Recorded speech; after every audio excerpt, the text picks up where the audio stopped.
This meeting is being recorded. Halo guys, selamat siang. Selamat berjumpa di acara podcast kami pada saat ini. Maaf sebelumnya teman-teman, saya tidak bisa on cam dikarenakan jaringan saya saat ini tidak bagus. Perkenalkan, nama saya Pelorani Kalidia dengan NIM 211334026. Saya dari Prodi Pendidikan Akuntansi. Pada saat ini pastinya saya tidak sendirian. Saya bersama dua teman saya. Mungkin bisa diperkenalkan. Oke, hai teman-teman, perkenalkan nama saya Samuel Syotang, sering dipanggil Sam, dengan NIM 082 dari Prodi PBSI. Salam kenal. Hai, aku Natalia Nesa, sering dipanggil Nesa, dengan NIM 113344024 dari Prodi Pendidikan Akuntansi. Oke. Gimana nih kabarnya teman-teman pada hari ini?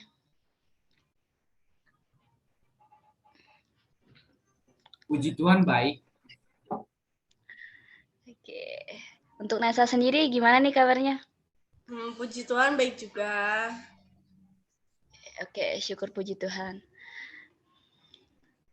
Nah, jadi teman-teman, topik yang akan kami angkat pada saat ini adalah eksistensi pemeluk aliran kepercayaan atau agama adat. Nah, untuk poin yang pertama ini, di mana eksistensi pemeluk aliran kepercayaan atau agama adat. Di sini untuk lebih mengerti atau memahami, kita kembali kepada diri kita masing-masing dulu nih untuk Anessa dan Samuel. Pada hari ini aku ada pertanyaan nih untuk Nesa dan Samuel. Untuk pertanyaan pertama, di sini menurut Samuel sendiri yang dimaksud dengan aliran kepercayaan atau agama adat itu seperti apa? Mungkin bisa sedikit dijelaskan? Oke, kalau menurut aku sih aliran kepercayaan itu paham yang mengakui adanya Tuhan, namun tidak paham mengenai ajaran agama yang resmi. Agama yang resmi di Indonesia itu kan ada 5, Islam, Katolik, Kristen Protestan, Hindu sama Buddha. Terus masih ada aku ada nih dari beberapa toko kan, tapi nggak mungkin aku jelasin semua kan, pasti waktunya nggak cukup kan. Mungkin dari satu toko aja, M. Rasidi berpendapat bahwa diambil dari kata batin artinya bagian dalam, batinli atau golongan kebatinan, orang-orang yang mencari arti dalam dan tersembunyi dalam kitab suci. Begitu sih. Masih ada banyak lagi tapi nggak mungkin aku jelasin satu-satu. Nah, intinya kayak yang aku bilang tadi, seperti itu sih, nggak jauh beda. Oke, cukup bagus penjelasan dari Samuel tadi. Jadi berarti di sini Sam, aliran kepercayaan itu di mana pahamnya mengakui adanya Tuhan Yang Maha Esa. Oke. Nah, iya benar. Untuk pertanyaan yang kedua, menurut Nesa sendiri bagaimana sih cara merancang media visual yang tepat untuk menginformasikan keberadaan aliran kepercayaan dan kehidupan bertoleransi di dalam aliran kepercayaan itu sendiri? Mungkin bisa dijelaskan, Nesa? Baik, terima kasih atas waktunya yang diberikan kepada saya. Menurut saya merancang media visual yang tepat untuk menginformasikan keberadaan aliran kepercayaan dan kehidupan bertoleransi di dalam aliran kepercayaan itu, yaitu dengan merancang media visual ini sangat diperlukan, di mana multimedia telah mengembangkan proses pembelajaran yang lebih dinamik. Namun yang lebih penting adalah pemahaman tentang cara menggunakan teknologi tersebut dengan baik, efektif, dan dapat menghasilkan ide-ide dalam proses pembelajaran. Pada era teknologi tersebut, dengan cara yang paling berkesan, suasana pembelajaran dan pembelajaran yang interaktif lebih memungkinkan komunikasi aktif antara berbagai hal dan kehidupan toleransi dalam agama adat, di mana sikap toleransi ini sangat perlu disiapkan sejak kecil. Untuk menjaga perbedaan dan adat di masyarakat, kehidupan toleransi ini berkaitan dengan pendidikan Pancasila. Untuk menumbuhkan toleransi, tanggung jawab, disiplin, dan berpikir kritis, di mana nilai-nilai toleransi menjadi bekal untuk menghargai perbedaan dan pendapat sesama warga negara. Toleransi adalah sikap untuk saling menerima dan terbuka terhadap adanya umat dengan agama dan adat. Tidak peduli terhadap agama apa yang dianut, siap untuk melayaknya, dapat saling menghargai satu dengan yang lain. Tujuan dari toleransi agama yaitu untuk membuat sesuatu atau situasi yang ada menjadi harmonis serta menciptakan kerjasama antar umat. Seperti itu, Lydia. Oke, Nesa. Jadi ini lebih kepada di mana kita lebih menghargai atau saling menerima atau keterbukaan satu sama lain. Oke. Nah, untuk pertanyaan yang ketiga ini, apa saja macam-macam aliran kepercayaan yang Samuel ketahui? Mungkin bisa dijelaskan sedikit biar teman-teman yang nantinya menonton podcast kita pada saat ini bisa tahu. Silakan untuk Samuel. Oke, terima kasih pertanyaannya. Nah, aku ada 14 nih. Macam-macam aliran kepercayaan yang ada di Indonesia. Waktunya cukup nggak kalau aku baca yang semuanya? Atau sebagian aja? Mungkin sependapat Samuel aja. Oh, mungkin 14. Oh, mungkin aku bilang 7 aja ya? Iya. Oke, nah yang pertama tuh agama Bali. Di Bali itu ada Hindu Bali, Hindu Dharma juga. Terus yang kedua Aluk Todolo dari Tanah Toraja.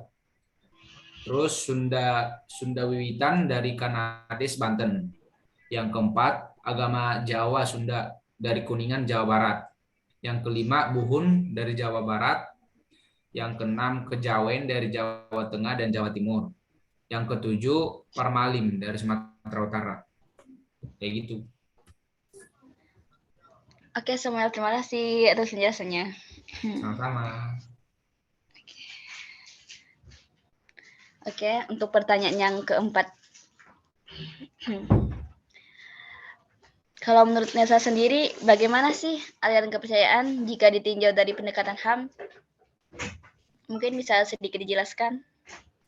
Baik, menurut saya, aliran kepercayaan jika ditinjau dari pendekatan HAM, yaitu benar-benar mencerminkan pelindungan atau bahkan menjadi pelanggaran, mengingatkan secara normatif.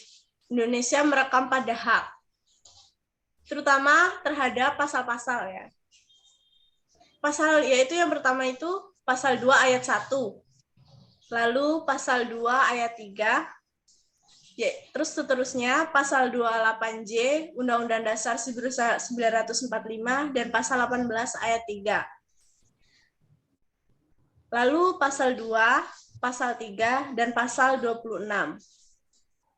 Yang terakhir pasal 18 ayat 2. Pasal-pasal tersebut yaitu berhubungan dengan ICCPR. Seperti itu, Lydia. Oke, sangat bagus sekali penjelasan dari Nesa tadi. Jadi pada intinya ini lebih kepada perlindungan. Nah, untuk pertanyaan yang terakhir ini, gimana nih? Dari Nesa sendiri, apa saja sih aturan dan konsep perlindungan aliran kepercayaan? Mungkin bisa sedikit dijelaskan? Baik, saya akan menjelaskan aturan dan konsep perlindungan aliran kepercayaan ya. Bukan seperti itu. Ya. Yang pertama itu bahwa ditinjau dari proses latihannya, norma hukum yang berkembang dalam ketentuan seperti pasal 28E ayat 1 dan 2 Undang-Undang Dasar NKRI 1945. Lalu yang kedua, berdasarkan sudut pandang pengaturan HAM di mana terjadi pemisahan antara urusan hak beragama dengan urusan hak kepercayaan pada ketentuan pasal 28E ayat 1 dan 2 Undang-Undang NKRI 1945. Lalu yang ketiga, pertimbangan hukum terhadap bahasa hukum yang menjadi rumusan norma dalam ketentuan pasal 28E ayat 1 dan 2 Undang-Undang NKRI 1945 yang memisahkan klausula agama dan aliran kepercayaan dapat dimungkinkan lahir bersifat bertafsif yang memahami posisi keduanya serta dalam status hukumnya. Terima kasih. Oke Nesa, terima kasih atas penjelasannya, sangat bagus sekali. Nah, oke teman-teman, kita sudah bahas tentang undang-undang dan pasal-pasal tadi. Nah, di mana kalau eksistensi agama adat di Indonesia itu sendiri. Nah, ini dari pemahaman saya ya. Tadi kan sudah dijelaskan pengertian aliran kepercayaan dan jika ditinjau dari HAM. Di sini saya lebih ke adat, karena tadi sudah dijelaskan. Saya sedikit menyinggung aliran kepercayaan agama adat, di mana adat ini bagi saya sebagai suatu syarat karena dia ada sebelum yang kita sekarang ini ada, yang diwariskan oleh orang-orang terdahulu, harus dilestarikan. Ya, menurut saya karena ada dan ada saja. Kegiatan yang dibilang sangat unik di setiap agama adat di masing-masing daerah yang kita miliki. Nah, jadi teman-teman, kesimpulan kami dari semua menipisnya ia ada baiknya kita melestarikan bukan dari segi agama, tapi adatnya juga. Dan sesungguhnya kepercayaan ini sendiri sih, kalau kita di Indonesia itu agamanya kan ada 6. Agama besar dan sesungguhnya sih menganut aliran kepercayaan. Ini kan memiliki upacara-upacara sendiri dan kadang memang tidak mengganggu agama lain. Seperti itu. Jadi misalnya kalau meninggalkan juga sangat sayang. Warisan itu juga dari leluhur bangsa Indonesia itu sendiri atau masyarakat terdahulu. Oke, teman-teman, kami sudah membahas kesimpulan dan saran kami tadi untuk melestarikan adat kita ditinjau dari HAM sekaligus. Itu yang menutup podcast kami pada saat ini. Sebagai ucapan terakhir, saya dan teman-teman saya mungkin ada sepatah kata yang tidak berkenan di hati, mohon dimaafkan. Saya Pelarenika Lydia dan teman saya Samuel Syotang. Natalia Nesa. Terima kasih, sampai jumpa, salam sehat. Oke. Terima kasih. Terima kasih.